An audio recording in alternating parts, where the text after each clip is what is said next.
विवेक जी, मैं आपसे पहले टिप्पणी चाहता हूं। ये जो एक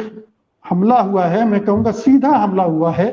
महाराष्ट्र सरकार पर, शिवसेना पर, उद्धव ठाकरे की लीडरशिप पर। इसको किस तरह से देखेंगे? एक तो एक भूमि घोटाला, वो कितना सही है, और उससे जोड़ना संजय राउत को किस हद तक बनता है?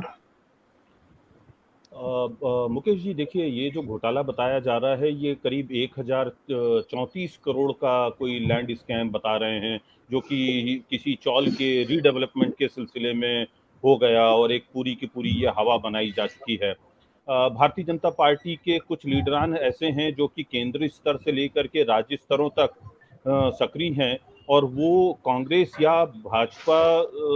के इतर जितनी भी दलों की सरकारें हैं उनके खिलाफ जो है अपना ब्रह्मास्त्र यानी कि स्कैम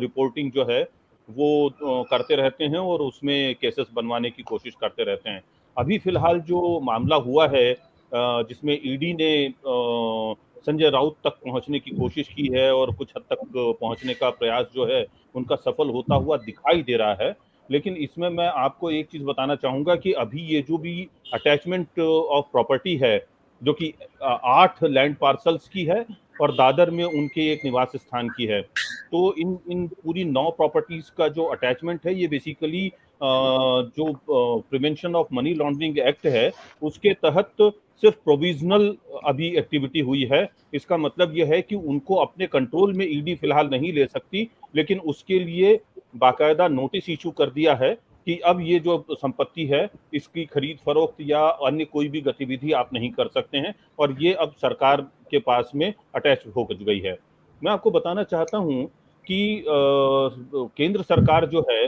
सीबीआई के बदले में ईडी को क्यों इस्तेमाल कर रहा है और पीएमएलए यानी कि prevention of money laundering act का इस्तेमाल क्यों कर रहा है। सीबीआई या अन्य किसी भी एजेंसी के द्वारा जब कोई एक्शन किया जाता जाता है तो वो आईपीसी या अन्य कानूनों के तहत होता है, और उन कानूनों के तहत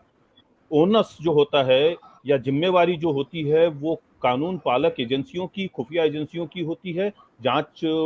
एजेंसियों की होती है कि वो आरोपियों के ऊपर आरोप साबित करें। इसके ठीक उलट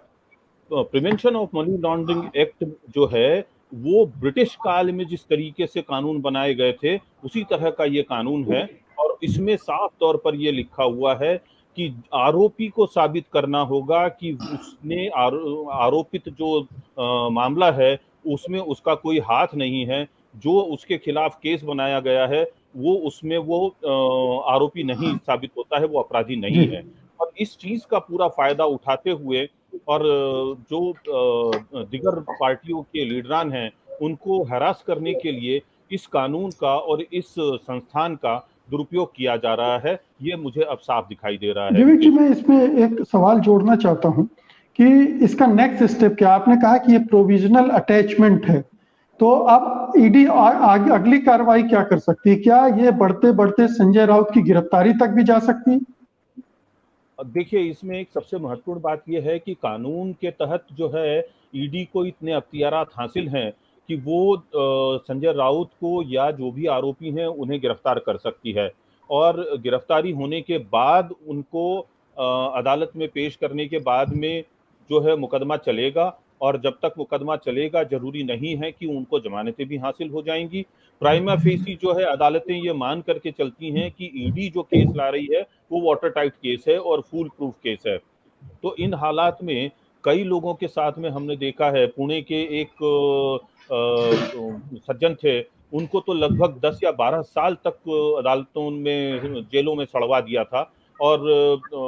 वो जो मामला था उसमें अंततः वो कारोबारी जो है वो हवाला का मामला जो था उसमें बरी होकर के निकले, लेकिन वो जो 12 साल उनकी जिंदगी के महत्वपूर्ण 12 साल थे वो तो जेलों की सलाखों के पीछे खर्च हो गए थे। तो ये जो है पीएमएलए के तहत ईडी को अगाध अधिकार मिले हुए हैं, और वे किसी भी क्षण जाकर के और संजय राउत को शोकाज नोटिस देने के बाद में, और अगर उनसे हुए पूछताछ से संतोष न जाहिर करते हुए उनकी हिरासत में गिरफ्तारी में पूछताछ के लिए गिरफ्तार करके और अदालत से उनका रिमांड मांग सकते हैं। ये जी संभावना दिखाई देती है पूरी तरह। जी अनुराग